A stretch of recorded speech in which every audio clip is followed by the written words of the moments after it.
जर अधिक संगोपनासाठी झाले तर तेवढे सशक्त होणं शक्य नाही. बरोबर. त्याच्यामुळं कमी क्षेत्रामध्ये कमीत कमी शेळ्या किंवा जास्तीत जास्त क्षेत्रामध्ये कमी शेळ्या जर राहिल्या तर त्याचा फायदा त्यांच्या चांगल्या आरोग्यासाठी होऊ शकतो. वरच्या बाजूला शेळ्या आणि ह्या कप्प्यांमधून सारा लेंडी खत वगैरे खाली पडतो. बरं. जवळपास वर्षभराचा जो लेंडी खत आहे तो लेंडी खत अतिशय चांगला उत्तम प्रतीचा आणि याच्यामध्ये कुठल्या बिया वगैरे नसतात.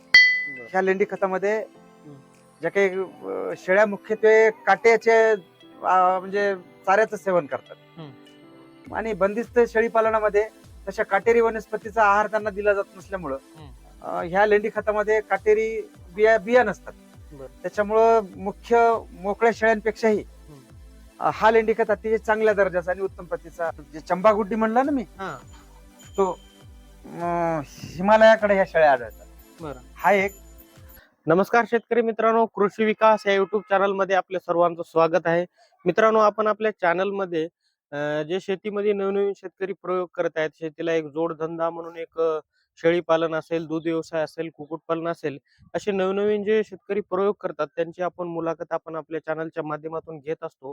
तर आज मी सिंदी, तालुका उमरी, जिल्हा नांदेड येथील एका प्रगतीशील, ते स्वतः पेशाने एक शिक्षक आहेत आणि शिक्षकी पेशा करत करत एक शेती सुद्धा चांगल्या पद्धतीने ते बघतात. आज त्यांच्याकडे शेळी पालनाचा व्यवसाय आहे, स्वतः काही त्यांच्याकडे म्हशी सुद्धा आहेत आणि काही शेतीमध्ये बागायती म्हणजे फळबाग सुद्धा आहे. तर त्यांची मुलाखत आपण या व्हिडिओच्या माध्यमातून सविस्तर अशी बघणार आहोत. त्यामुळे तुम्ही हा व्हिडिओ संपूर्ण बघा. चॅनलवर जर नवीन असाल तर चॅनल सबस्क्राईब करा आणि जास्तीत जास्त शेतकऱ्यापर्यंत हा व्हिडिओ शेअर करा. मित्रांनो, चला आपण त्यांची पूर्ण मुलाखत.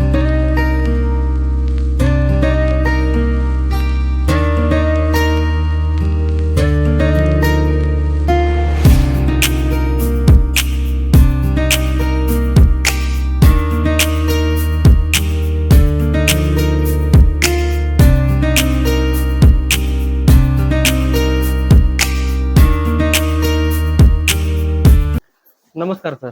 नमस्कार. सर, सर्वप्रथम तुमचा परिचय सांगा संपूर्ण. मी शिवाजी प्रल्हादराव पुयट, राहणार सिंदी, तालुका उमरी, जिल्हा नांदेड येथील रहिवासी. सर, तुम्ही आता शासकीय सेवेमध्ये शिक्षक या पदावर आहात का? कुठल्या शाळेवर आहे सर तुम्ही? मी छत्रपती शिवाजी हायस्कूल ढोलुमरी या ठिकाणी कवळी गुरुजींची शाळा आहे, त्या कवळी गुरुजींच्या शाळेवर मी आता सध्याला कार्यरत आहे. बरं सर, आता तुमच्याकडे म्हणजे म्हणजे इयत्ता कितवी मध्ये शिक्षण चालतं आणि कुठला विषय तुमच्याकडे आहे? आमची शाळा इयत्ता 5 ते 10. बरं. हे 6 वर्ग त्या ठिकाणी चालतात आणि मी 8, 9, 10ला मराठी विषय आणि सामाजिक शास्त्र असे 2 विषय माझ्याकडे आहेत. तर आता शेळीला साधारणपणे गरीबाची एक गाय म्हणली जाते. तर एक शेळी पालन करण्याचा विचार तुमच्या मनामध्ये कसा आला? तुम्ही शासकीय सेवेमध्ये आहात आणि म्हणजे शिक्षक या पदामध्ये काम करत करत हे हँडल तुम्हाला कसं वाटलं की आपण हे जोड व्यवसाय केलं पाहिजे? कारण खरं म्हणजे याचं श्रेय माझ्या एकत्रित कुटुंबाला जातं. कारण मी जरी एकटा नोकरीला असलो तरी माझ्या कुटुंबातले जवळपास 30 माणसं शेती आणि शेतीशी निगडित व्यवसायामध्ये काम करतात. आता एवढ्या मोठ्या माणसांना रोजगार निर्माण करून द्यायचा म्हणजे एक फार मोठा अग्निदेव. आणि ते रोजगार निर्माण करून देण्याचं काम आमच्या कुटुंबाचे कुटुंब प्रमुख आदरणीय प्रल्हाद पाटील म्हणजे आमचे वडील, त्यांनी त्यांच्या कल्पकतेमधून हे छोटे छोटे सारे व्यवसाय आमच्या कुटुंबामध्ये त्यांनी उभे केले आणि प्रत्येकाला एक आपल्या मुख्य व्यवसायाबरोबर एक जोडधंदा असावा अशा उद्देशातून हे व्यवसाय आमच्या कुटुंबामध्ये उभे राहिलेले आहेत. बरं. तर तुमच्याकडे कुठल्या जातीच्या शेळ्या आहेत? आमच्याकडं जवळपास 3 जातीच्या शेळ्या होत्या. त्यामध्ये बिटल, आपली उस्मानाबादी आणि एक आणली होती आम्ही चंबा गुड्डी, पण ती आपल्या वातावरणाला सूट होत नाही. बिटल जातीची शेळी आपल्या वातावरणाला सूट होते, पण तिची रोग प्रतिकारक क्षमता कमी असल्यामुळे तिला पण थोडस जास्तीचं जपावं लागतं. तिच्या आरोग्यावर होणारा जो खर्च आहे तो जास्तीचा होतो. आता आपली जी उस्मानाबादी शेळी आहे ती आपल्या वातावरणाला सूट होणारी शेळी आहे. तर आता बिटलचं सगळीकडे मी महाराष्ट्रामध्ये शेळी पालन म्हणजे बिटल असं कुठतरी चित्र दिसते, तर या बिटलकडे वळण्याचं शेतकऱ्याचं काय कारण आहे? त्याच्या पाठीमागचं कारण असं आहे, आपल्या ज्या उस्मानाबादी आपल्या वातावरणामध्ये सूट होणाऱ्या किंवा मुख्यतः मोठ्या प्रमाणात आढळणाऱ्या शेळ्या आहेत त्या उस्मानाबादी आहेत. त्या काटक स्वरूपाच्या असतात आणि खरं म्हणजे मांस विक्री करणं त्यांचा मुख्य उद्देशच त्यामधून पैसे जर कमवायचे असतील तर ती शेळी अधिक वजनाची भरली पाहिजे. बरं. आणि उस्मानाबादी शेळी तेवढ्या वजनाची भरत नाही, पण बिटल ही जी जात आहे ती कमी कालावधीमध्ये जास्तीत जास्त वजनाची होत असल्यामुळं मुख्यत्वे शेतकरी बिटल या जातीकडे वळतो. तर आता एकूण तुमच्या इथं किती शेळ्या आहेत आणि कुठल्या कुठल्या जातीच्या? जवळपास आता एकूण पूर्ण जर आपण शेळ्यांचा विचार केला तर मुख्य ज्या व्यालेल्या शेळ्या आहेत त्यांची संख्या 20 आहे. बरं. आणि मग ज्या पाटी आहेत त्या एक 10 आणि नवजात जे जन्मलेले पिल्ले आहेत ते एक 10, म्हणजे असं 40 नगांचा हा छोटासा शेड आहे. हा जो कप्पा आहे हा नवजात म्हणजे पिल्लांचा आहे. बरं. इथं काही आम्ही ठेवलेले आहेत आणि तिकडे काही ठेवलेले आहेत. हे थोडेसे आजारी होते, यांना म्हणजे संडास वगैरे लागली ना, डायरिया, त्याच्यामुळे त्यांना आम्ही वेगळं ठेवलंय. बरं. कारण संसर्गजन्य असल्यामुळं याची आता गव्हाण छोटी, पिल्लं बाहेर येऊन या ठिकाणचा आकार छोटा आहे ना, ते तिथं पाण्याचं नियोजन, कारण हे मोठे जे शेळ्या आहेत ते पाण्यात असे सांडून टाकतात, पण छोट्या शेळ्यांना मस्त तिथं पाणी वगैरे भरून ठेवलेलं आहे. तर आता इकडे वेगळं कशामुळे ठेवलंय? हे निरोगी आता हे ते थोडे त्याला थोडी संडास लागली, आजार पडले, त्याच्यामुळे हे निरोगी त्याच्यात लागण होऊ नये किंवा घाण त्याच्या अंगाला लागू नये म्हणून बाहेर पडतो. दोन्ही मध्ये ठेवलं तर एकमेकाचा संसर्ग रोग सुद्धा वाढू शकतो. हे साथीचा रोग असतो काही. बरं. दुसरा कप्पा सांगा. आता हा शेळ्या विलेल्या आहेत, म्हणजे आता हा ह्या शेळ्या विलेल्या आहेत आणि ह्यांचा कप्पा वेगळा आहे. विलेल्या शेळ्या.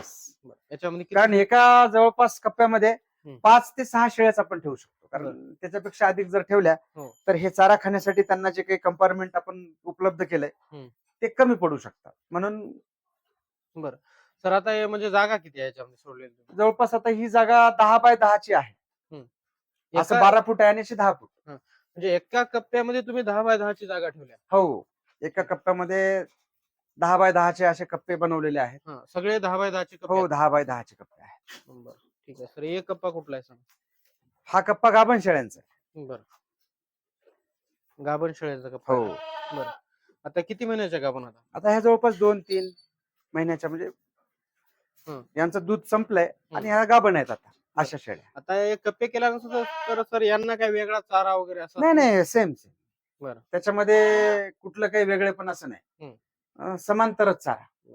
सर, कप्पे करण्याचा नेमका उद्देश काय असतो याच्यात? कारण जेवढी लोकसंख्या जास्त, एक म्हण आहे, जर अधिक संगोपनासाठी झाले तर तेवढे सशक्त होणं शक्य नाही.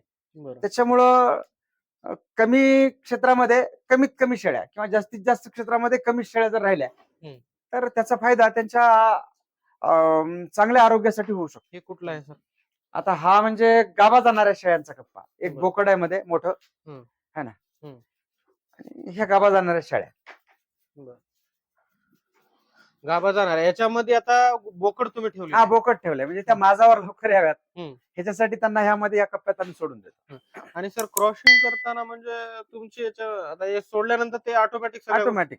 बरं. काय तसं म्हणजे प्रत्येक कप्प्यामध्ये असं कप्पा करून आपण गाभण जाणाऱ्या शेळ्या जर सोडून दिल्या बोकड, हो, तर त्या ठिकाणी आपल्याला आता शेळ्यांचे लक्षण आहेत, त्याच्या त्यांना म्हणजे पिरियड येतो तेव्हा त्या शेपटी हलवतात तशा. एक लक्षण आहे. कुठले लक्षण? नाही, आता तेच एक मुख्य लक्षण. आणि ओरडतात भरपूर. भरपूर ओरडणं आणि शेपटी हलवणं हे 2 लक्षणं मुख्यत्वे गाभा जाणाऱ्या शेळ्यांमध्ये दिसून येतात. आणि तशा ज्या शेळ्या आहेत त्यांना आम्ही मध्ये सोडून देतो तशा शेळ्या. कप्प्यामध्ये प्रत्येकाच्या वेगळी काही काळजी नाही? नाही, सेम समांतर काळजी अशी कुठली काही वेगळी नाहीये. ठीक आहे.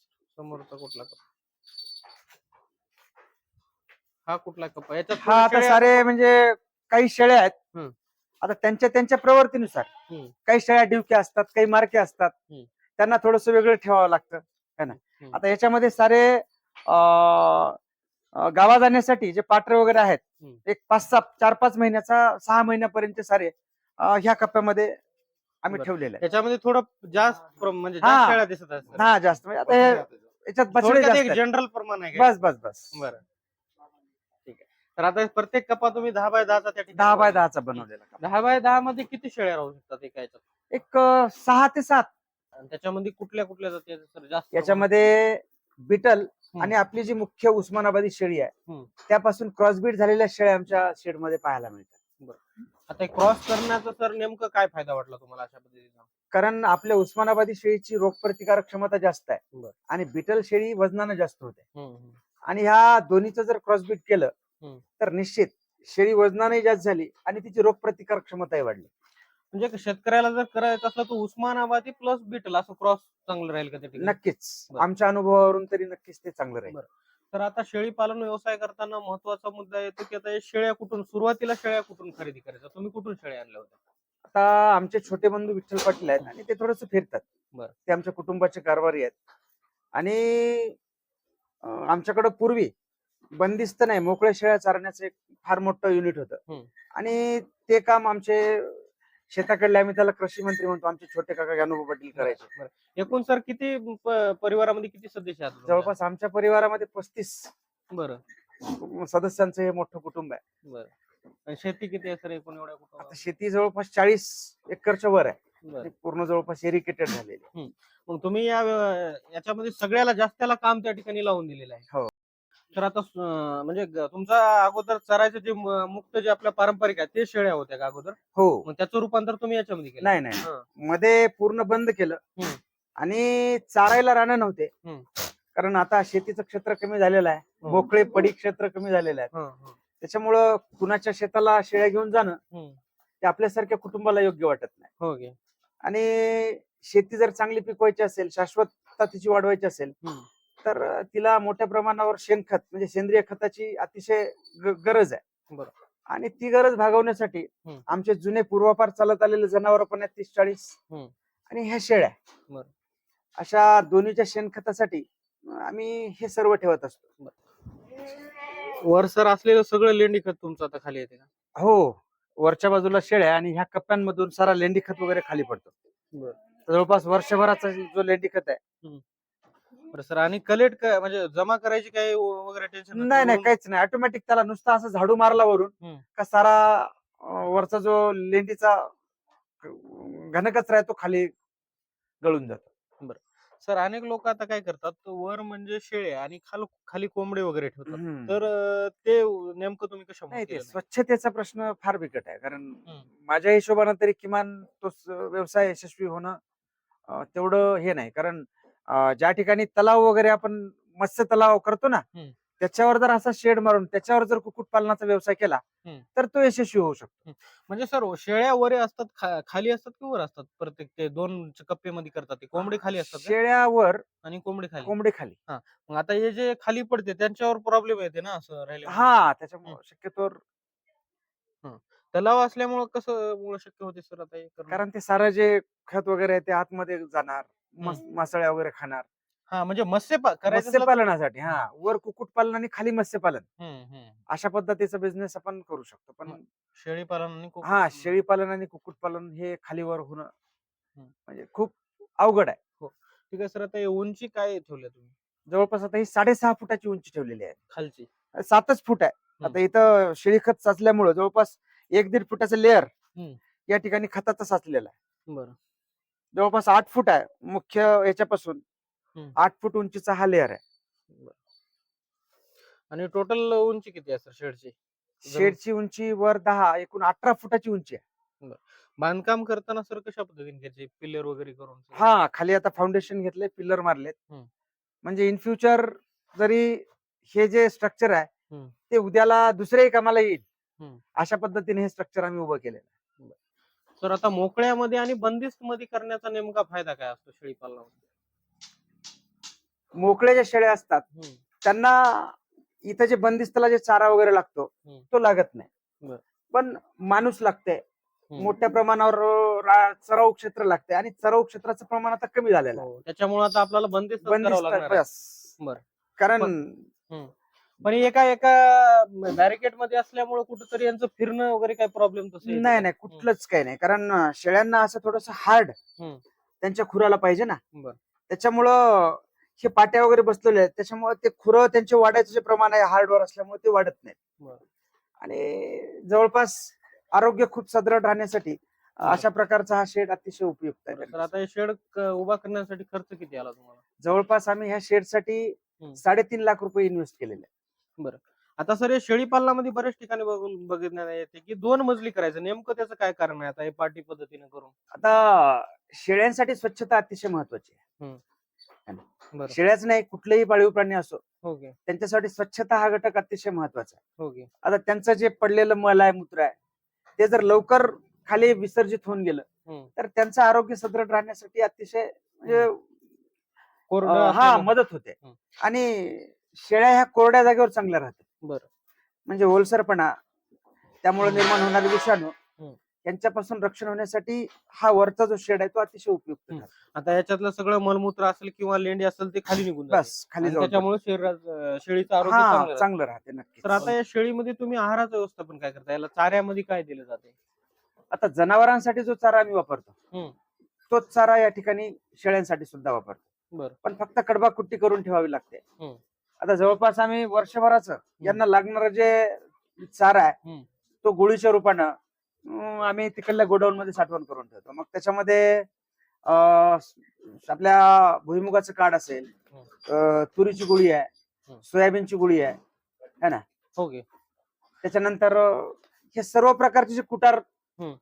बरं सर, शेळ्या आता चरताना साधारणपणे काय दिसते की ते 12 वनस्पती बरेच खाते असं म्हणतात. हो, yes. ते बारीक बारीक पाला वगैरे खातात. तर ते याच्यामध्ये तुम्ही पाला वगैरे तसं काय देता काय? नाही, तसं काही देऊ शकत नाही, कारण बरं. त्याच्यावर मर्यादा येतात. ओके. किती आता आणणार? काही वेळेला एक तसं आपण दशरथ घास वगैरे पेरलेला आहे आणि त्याच्यामधून त्यांना जे लागणारे घटक आहे, कॅल्शियम असतील किंवा तसे घटक त्या आहारामधून आम्ही देण्याचा प्रयत्न करत असतो त्यांना. खुराका सर काय देता येणार? सध्याला खुराकाचा अजिबात नसल्याच जमाय आमचं. बरं. निव्वळ चाऱ्यावर ह्या शेळ्या आहेत. हम्म.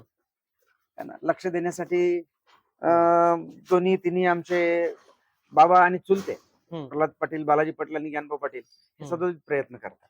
बरं.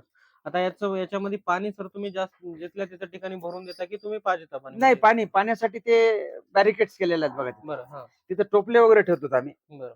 पण ते ह्याच्यातले जे बकरे आहेत समजा नर, ते पाण्याला असे धडका मारून सांडत होते आणि या ठिकाणी ओलसरपणा निर्माण होत होता. त्याच्यामुळे आम्ही ते काढून टाकले. बरं. मग या ठिकाणाहून खाली डायरेक्ट सोडतो, तिथं हौद वगैरे आहे किंवा समोरचा हौद आहे, त्या ठिकाणी जाऊन शेळ्या पाणी पितात बरं. आणि परत वर येऊन बसतात. तर आता शेळी पालन करत असताना म्हणजे किती मादीवर एक नर त्या ठिकाणी ठेवावं लागतं? जवळपास 10 जर मध्ये असतील तर त्याच्या पाठीमागे एक नर ठेवणं अपेक्षित आहे. बरं. आता त्या नरामध्ये सर कुठली जात वगैरे असं ठेवणं चांगली कुठली? आता शक्यतोवर तर होईल तेवढी मोठी, चांगली, लवकर वजनात भरणारी, पैदाशीचा जर आपण नर ठेवला तर अधिक उपयुक्त होईल त्याच्यासाठी. बरं. तर गावरान जे शेळ्या आता आपल्या चरतात त्याला कुठं जर समजा आता अचानकपणे जर बंदिस्त मध्ये आपण घेतो म्हणल्या तर ते शक्य होईल की यांना बंदिस्त मधल्या शेळ्या आणावं लागेल? नाही, त्यांना बंदिस्तचा अधिवास सूट व्हायला बराच वेळ लागेल. बरं. त्याच्यामुळे शक्यतोवर बंदिस्त मध्ये ज्या शेळ्या आहेत त्यांचेच जर पिल्लं आपण कलेक्ट केले आणि त्यांचं संगोपन केलं तर ते अधिक चांगलं. तर आता पिल्लाच्या विषय निघाल्यामुळे खूप आपण तेच प्रश्न घेऊ की पिल्लांची वेगळी कशी काळजी घेतली जाते आपल्या याच्यामध्ये? आता ह्यांना दूध पाजण्यासाठी ज्या वेलेल्या शेळ्या आहेत त्यांचं एक कंपार्टमेंट आहे इथं. हे पूर्ण आता दुधाच्या शेळ्या आहेत. त्याच्यानंतर गाभण शेळ्या वेगळ्या असतात, गाभा जायचे पाटर वगैरे वेगळे आणि नर वगैरे वेगळे, आणि नरांसोबत जे गाभा जाणाऱ्या शेळ्या आहेत त्यांच्यासाठी वेगळे. तर अशा पद्धतीने त्यांचे वेगवेगळे कप्पे करून या ठिकाणी ठेवलं जातं आणि मग सायंकाळी आणि सकाळच्या वेळेला हे पिल्ले सारे मध्ये सोडून देतो, म्हणजे प्यायचे तेवढे. तर साधारण आता शेळीचा एज जे तो वेत असतो, एका वर्षामध्ये शेळी किती पिल्ले देते आणि त्याचा पिरियड किती महिन्याचा असतो? किमान 2 वेत होतात. बरं. 6-6 महिन्याचा पिरियड असतो आणि एक शेळी 2 पिल्लं देते. 2 पेक्षा जर अधिक देत असेल तर ते तेवढे सशक्त आणि सदृढ होणार नाहीत.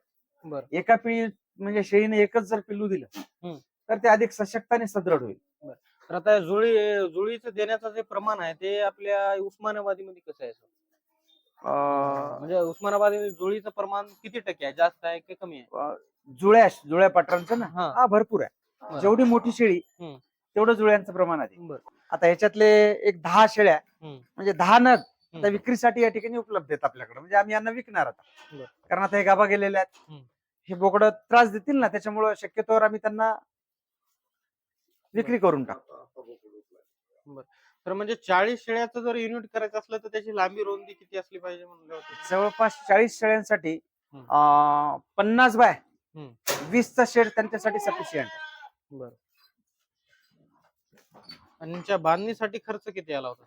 एक 3.5 लाख रुपये. हा बोकडा काय तुमच्याकडे? हा बोकड आहे. त्याची काय वैशिष्ट्य नेमकं आहे तुम्हाला? आता हा प्युअर बिटलचा आहे. बरं. लवकर वजनात वाढणार आहे. तर शेळी पालन जर सक्सेस करायचं असेल तर नेमकं असा कुठले विषय वाटतात की या गोष्टीकडे आपण थोडं फोकस जास्त केलं तर? मुख्य काळजी घेणं, स्वच्छता ठेवणं आणि जे चारा अवेलेबल आहे ते वेळेवर त्यांना टाकणं, पुरवणं. बरं. आता यांची एकूण लसीकरण असेल याचं कसं व्यवस्थापन करावं लागते? किती आता दिवसाला? लसीकरणाचं व्यवस्थापक आमच्या इथं पशुवैद्यकीय दवाखाना आहे हम्म. आणि त्याचे आदरणीय डॉक्टर पवार साहेब म्हणून होते. हम्म. आणि त्याच्या पूर्वीपासून आमचे वडील म्हणजे ह्या लसीकरणाच्या संदर्भामध्ये फार सजग आहेत. बरं. ते अशिक्षित आहेत, हम्म. पण जवळपास ह्या पशुच्या संदर्भातलं जे काही मेडिसिन वगैरे लागतंय हम्म. त्याचं सर्व नियोजन ते स्वतः पाहतात. तर आता साधारण कधी कुठलं लसीकरण केले जाते समजा? आता जवळपास शेळ्यांना हम्म. लसीकरणाच्या संदर्भात जर पाहायचं झालं तर असं विशेष कुठलं लसीकरण वगैरे नाही. पण त्यांना म्हणजे संडास वगैरे लागू नये किंवा मिरगाच्या तोंडाला जेव्हा नवीन पाला वगैरे खायला येतो त्यावेळेला त्यांचे तोंड वगैरे नसतात, त्यावेळेला वेगळे अँटीबायोटिक वगैरे द्यावे लागतात. तर आता दुसरे एकूण रोग कशा पद्धतीने येतात आणि आपल्याला याच्यामध्ये शेळी पालनामध्ये कुठली काळजी घ्यावी लागते रोगासाठी? शेळी पालनातला जो मुख्य आजार होण्याचा जो म्हणजे शक्यता आहे ती म्हणजे आहारातला बदल, बरं, पाण्यातला बदल, हवामानातला बदल. आता जास्त जर थंडी पडत असेल तर त्यांचं थंडीपासून संरक्षण व्हावं यासाठी त्यांना गरम होईल याच्यासाठी आम्ही असे पडदे वगैरे टाकतो, नेटचे वगैरे. आता आतापर्यंत उन्हाळा होता त्याच्यामुळे हे सारं आम्ही ओपन करून घेतलं होतं, पण आता थंडी पडायला लागलेली आहे आणि त्याच्यामुळे आता परत आम्हाला हे बांधून घ्यावे लागते. म्हणजे ऊन, वारा, पाऊस, थंडी यापासून त्याचं संरक्षण करावंच लागणार. तर आता आहारामध्ये म्हणजे जसं आता गाई म्हशीमध्ये मुक्त गोट्यामध्ये 2 टाइम चारा देतात, त्याच पद्धतीने यांना 2च टाइम दिलं जातं की कसं पद्धती? 2 टाइमच. बरं. सकाळी एकदा आणि सायंकाळी एकदा. बरं. तर याच्यामध्ये वयानुसार कप्पे कशा पद्धतीने केल्या सर तुम्ही? आता वयानुसार कप्पे नाही केले आम्ही. बरं. एक विलेल्या शेळ्यांचा वेगळा कप्पा, गाभण शेळ्यांचा वेगळा कप्पा, आता जे गाभा जाणार आहेत अशा शेळ्यांचा वेगळा कप्पा, जे पिल्ला आहेत मोठे दूध तुटलेले त्यांचा, छोट्या पिल्लांचा एक वेगळा कप्पा. तर आता चारा जर लागवड करत असाल तर याच्यामध्ये शेळी पालनामध्ये कुठले चारा आवडीने खातात? मक्याचा चारा, दशरथ घास वगैरे असते, त्याच्यामधून म्हणजे प्रोटीन्सचं वगैरे प्रमाण त्यांना अधिकच मिळू शकते. तर आता साधारण एक 50 शेळ्याचं जर युनिट असेल तर त्याला आपल्याला किती चारा लागवड करावं लागेल? म्हणजे 1 एकर मध्ये जवळपास 1 एकर मध्ये जर कप्प्या कप्प्यानं एक मक्का, दशरथ घास, आणखीन बरेचसे असे गवताचे प्रकार आहेत ज्यांना पुन्हा पुन्हा पेरावं लागत नाही. मेथी घास आहे. बरं. तर अनेक जणाला प्रश्न काय येतो की शेळी पिल्ले तर देतात पण ते मोठं कर्जेपर्यंत खूप म्हणजे अडचणी येतात, ते म्हणजे जिवंत राहत नाही, खूप ठिकाणी ते डेड होतात. तर त्याच्यामध्ये आपल्याला कुठली काळजी अशी घेतली पाहिजे की ते पिल्ले आपले मेले नाही पाहिजे? आता मुख्यत्वे पिल्लाचं जे म्हणजे डेड होण्याचं प्रमाण आहे ते म्हणजे डायरियामुळेच. बरं. सर्वसाधारणपणे बारके जे पिल्लं असतात त्यांना एकतर दूध अतिरिक्त होतं किंवा कमी होतं, म्हणजे एकतर कुपोषितपणामुळे त्याच्यामुळं त्यांचं प्रमाण मृत्यूचं अधिक आहे.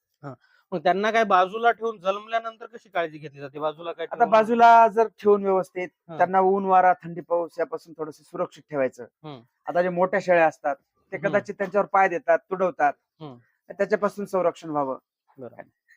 आणि म्हणजे त्यांना सर्दी होणं, त्यांना ताप येणं, त्यांना संडास लागणं, ह्या ज्या काही बिमाऱ्या आहेत म्हणजे होणाऱ्या मुख्य, त्यांच्यावर जर थोडस बारकाईने लक्ष ठेवलं आणि वेळीच जर त्याच्यावर उपचार केला तर मृत्यूदर म्हणजे अगदी अत्यल्प होऊ शकतो त्याचा. सर आता याच्यामध्ये शेळी पालनामध्ये लहान पिल्लू म्हणजे विक्री होण्यापर्यंतचा वेळ असतो, म्हणजे किती महिन्याचा आपल्याला विक्री करायची? जवळपास आता आपल्या पिरियडवर अवलंबून आहे. आपला जर स्पेस मोठा असेल, जागा मोठी असेल तर आपण त्यांना अधिक दिवस म्हणजे थोडक्यात त्यांना गाभा घालणं आणि त्यापासून पिल्ले पुनरुत्पादित करणं इथपर्यंत ठेवू शकतो. आणि समजा आमचा शेळ्या छोटासा आहे, जवळपास आता हे आमचं 4थं वर्ष आहे. बरं. एकूण 7 शेळ्या आणि एक बोकड असं आम्ही आणलं होतं आणि नंतर 2 शेळ्या आणल्या होत्या, एक बिटल आणि दुसरी एक चंपाकुड्डी नावाची. असं 1,90,000 रुपयांचा आम्ही इन्व्हेस्ट 2021 ला केलं होतं. बरं. आणि त्याच्यावरच मग हा सारा हे झालेला आणि दरवर्षी जवळपास आम्ही आता हे 4थं वर्ष आहे आमचं. बरं. तर दरवर्षी 1.5 लाख रुपये हम्म. ह्या प्रमाणे आतापर्यंत मला 4 वर्षामध्ये 6 लाख रुपयाचं उत्पन्न झालेलं आहे. बरं. आणि आतापर्यंतचा जो खर्च आहे याचा हम्म. जवळपास 5.5 लाख रुपयेपर्यंत असेल. बरं. 1,90,000 रुपयाच्या शेळ्या हम्म. आणि 3.5 लाख रुपये शेड उभारणीसाठी. बरं. तर आता शेळी पालनामध्ये म्हणजे नराला जास्त महत्व आहे की मादीला जास्त, कुठलं नाही जास्त? तसं काय नाही, कारण संगोपन करायचं असेल हम्म. तर मादीला महत्व बरं. आणि जर वजनाच्या हिशोबाने जर आपण बघितलं तर मग नराला महत्व. पण सर थोडक्यात शेळी पालन व्यवसाय म्हणजे आता हे मांस विक्री याच्यासाठी लास्ट आपलं एम आता नाही केवळ तोच उद्देश नाही. बरं. मुख्य आमचा उद्देश आहे यांचं लेंडी खत. बरं. कारण जवळपास 5 ट्रॅक्टर खत आम्हाला निघतो बरं. एवढ्याच ह्या युनिट मध्ये हम्म. है ना. हम्म. आणि आज घडीला 5,000 रुपयाला ट्रॅक्टर बरं. शेळीचा खत चाललाय. हम्म. म्हणजे जवळपास 25,000 रुपयाचा एवढ्या जनावरांपासून आम्हाला शेळीचं खत मिळतं. हा. आणि ह्याच्यापासून जवळपास 1 हेक्टर बरं. म्हणजे शेती आम्हाला म्हणजे सेंद्रिय खत हम्म. पुरवठा करता येतो. म्हणजे गाई म्हशीच्या शेणापेक्षा हे थोडं जास्त अधिक अजून- उपयुक्त, कारण गरमी जास्त असते. बरं. आणि त्याच्यामुळं जमिनीत आलेला जो गारवा आहे थंडावा हम्म. तो दूर करण्यासाठी शेळीचा खत अतिशय उपयुक्त आहे. बरं. तर आता साधारण जर समजा कोण मांस विक्रीसाठी जर हे करायचं असलं तर याला साधारण किलोला काय भाव भेटते? जवळपास आता आमच्या इथून नगानं एक हम्म. 430 रुपये, हम्म. एक 400च्या वर लमसम 450 480 रुपयापर्यंत हम्म. आता आम्ही सलग वक्कलच देऊन टाकतो. बरं. आणि जवळपास आमच्या शेळ्या आतापर्यंत म्हणजे मांस विक्रीसाठी गेल्याच नाही. बरं. आता आपल्यासारखे जे तरुण आहेत ज्यांना कुठं आबा शेळी बंदिस्त पालन- शेळी पालन करायचंय, हम्म. अशा ठिकाणी मग आमच्यामध्ये सदृढ चांगले बोकड पण आहेत हम्म. आणि पाटी पण आहेत. बरं. अशा 10 एक पाटी आणि एक बोकड हम्म. म्हणजे असे आता शेतकरी तुम- उचलून हा, नेतात. म्हणजे आपल्या भागामध्ये आता कुठं कोणाला शेळी पालन बंदिस्त अशा पद्धतीने करत असला तर त्याला एक चांगलं म्हणजे तुमच्याकडून नक्कीच डायरेक्ट त्या नक्कीच ठिकाणी खूप शेळ्या चांगलं होईल. तर सर थोडक्यात आता म्हणजे शेळ्या मार्केटमध्ये आपण विकणं एक चांगलं की असं किलोनुसार जे मांस विक्रीसाठी कुठल्या नाही, आता याच्यामध्ये चांगला फॅक्टर आपल्याकडे कसं आहे, आता एवढ्या मोठ्या शेळ्या असतात आमच्या म्हणजे फार कमी आहेत, पण मुख्यत्वे जे काही शेळ्यांचे शेड असतात हम्म. त्याच्यामध्ये भरपूर नग येतात. हम्म. आणि तिथे एक छोटा नग एक मोठा नग त्याचा भाव वेगळा याचा भाव वेगळा. असं स्पेसिफिकेशन करणं शक्य नाही. बरं. मग त्याच्यामुळं सरसकट वजनानं. ठीक आहे. तर मागे बऱ्याच ठिकाणी ट्रेंड निघाला होता ते पांढऱ्या शेळ्या जे होत्या हो हा. त्याचा ट्रेंड निघाला आणि काही शेतकरी त्याच्यामध्ये थोडेफार प्रमाणात फसले समजा. हा ती जात होती बोर शेळ्यांची. हा बोर शेळ्याची. बोर बोर शेळ्यांची जात होती हम्म. आणि ती जवळपास गुजरात आणि हरियाणाच्या हा. त्या प्रदेशामध्ये आढळते. हो. आणि तिला उष्णता जास्त लागते. असं काय? हा. बरं. आणि आपल्या इथं कसं आहे, आपलं हवामान विषम आहे. बरं. आणि आपल्या हवामानाला फक्त आणि फक्त जास्त जर प्रतिकार क्षमता असलेल्या शेळ्या असतील तर त्या उस्मानाबादी आहे.